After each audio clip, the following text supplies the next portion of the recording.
भीम जिसकी भुजाओं को देखकर बड़े बड़ों के पसीने छूट जाते थे, जिसने अपने बलशाली शरीर से एक हाथी तक को मार दिया था। भीम जिसने जरासंध जैसे योद्धा को बीच से चीर दिया था। भीम जिसने दुशासन की छाती का लहू पिया था। भीम जिसने दुर्योधन की जंगा तोड़ी थी, लेकिन उसी बलवान भीम को एक वेश्या ने हरा दिया था। आखिर कौन थी वह वेश्या जिसके आगे भीम भी फेल हो गए थे? भीम जो कि रणभूमि में 100 करोड़ पर अकेले भारी पड़ गए थे, तो आखिर वो कौन सी परिस्थिति रही होगी जब उन्हें एक औरत ने हरा दिया? गदा युद्ध में कोई भीम को टक्कर नहीं दे सकता था। भीम ही वो योद्धा थे जिन्होंने एक से बड़े एक योद्धाओं का अंत किया था, लेकिन इतने बलशाली होने के बाद भी इस साधारण सी वेश्या से हार कैसे मान ली? तो आइए जानते हैं कौन थी वो वेश्या जिसने भीम से बलवान योद्धा को भी हरा दिया था। दोस्तों, जिस भीम ने अकेले 100 कौरवों का वध अपने हाथों से किया था, इसके अलावा अभिमन्यु को पीछे से मारने वाले दुशासन के पुत्र दुर्मासन को भी उन्होंने ही मारा था। कर्ण के 9 पुत्रों को भीम, अर्जुन और नकुल सहदेव ने मारा था।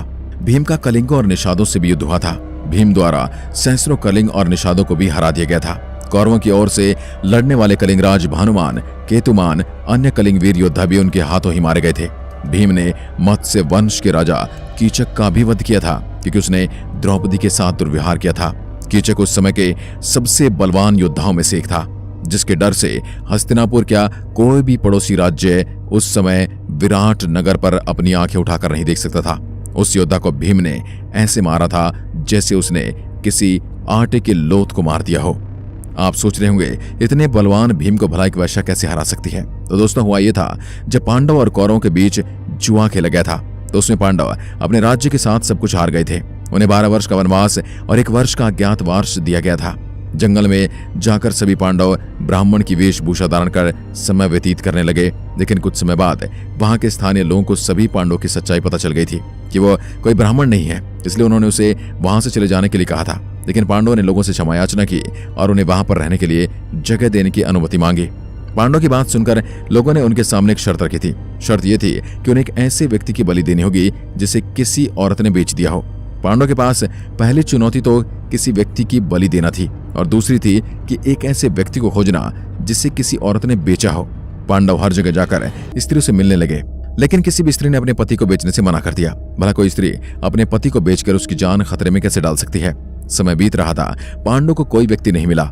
फिर उन्हें वैश्यालय के बारे में पता चला। वहां उन्होंने एक वैश्या से एक व्यक्ति को बेचने के लिए कहा। वैश्या ने कहा, यहाँ मुझसे मिलने लोग आते जाते रहते हैं, तो मुझसे प्रेम नहीं करते, इसलिए अगर मुझे इन्हें बेचना पड़ जाए तो मैं संकोच नहीं करूंगी। इसके बाद वैश्या बोली, मैं एक ऐसे व्यक्ति को बेच रही हूँ जिससे मैं प्रेम नहीं करती हूँ। लेकिन पांडवों ने तो जुए में अपनी पत्नी को ही दांव पर लगा दिया था। सभा में बैठा हर शख्स द्रौपदी का अपमान देखता रहा, जबकि वो किसी की पत्नी, बेटी, बहू नहीं थी। मैं तो फिर भी किसी व्यक्ति को बेच रही हूँ जिससे मैं प्रेम भी नहीं करती, जबकि वो महावीर तो द्रौपदी से प्रेम करते थे। फिर चुप रहे, द्रौपदी के अपमान में कुछ नहीं बोले और सभी खड़े होकर तमाशा देखते रहे। आखिर वो कैसा योद्धा और पुरुष था जो अपनी पत्नी को ही हार गए और उसका अपमान होने पर भी मौन रहे? वैश्य की बात सुनकर भीम काफी समय तक पुरानी बातें सोचते रहे। इस तरह वैश्य की बातों ने भीम को गंभीर चोट पहुंचाकर रख दी। भीम खाली हाथ ही वहां से वापस लौट आए।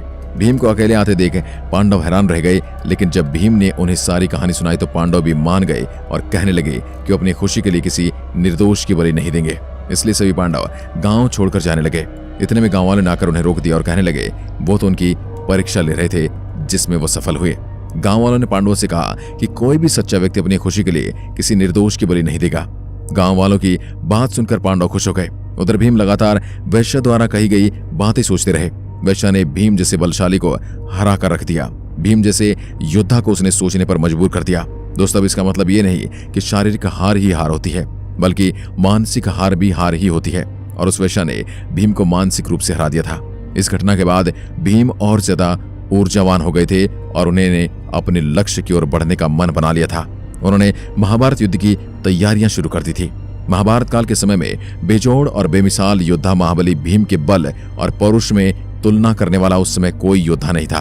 उनका जन्म वायुदेव के अंश से हुआ था। भीम शारीरिक बल में अपने युग के सबसे बड़े योद्धा थे। बचपन में खेल खेल में वो धृतराष्ट्र के पुत्र को बार बार पराजित किया करते थे। इस कारण दुर्योधन उनसे विशेष ईर्ष्या रखता था। इसने बचपन से ही कई बार भीम को मारने की कोशिश की, लेकिन हर बार दुर्योधन इसमें नाकामयाब होता चला गया। भीम की वीरता की तारीफ तो स्वयं धृतराष्ट्र ने भी की थी। लेकिन उन्होंने कहा था कि महाबाहु भीम इंद्र के समान तेजस्वी हैं। मैं अपनी सेना में युद्ध में उनका सामना करने वाला किसी को भी नहीं देखता। वह अस्त्र विद्या में द्रोण के समान, वेग में वायु के समान और क्रोध में महेश्वर के तुल्य हैं। आज की वीडियो में बस इतना ही। अगर वीडियो पसंद आए तो लाइक कीजिए और ऐसी वीडियोस के लिए चैनल को सब्सक्राइब जरूर करें। धन्यवाद। जय हिंद, जय भारत।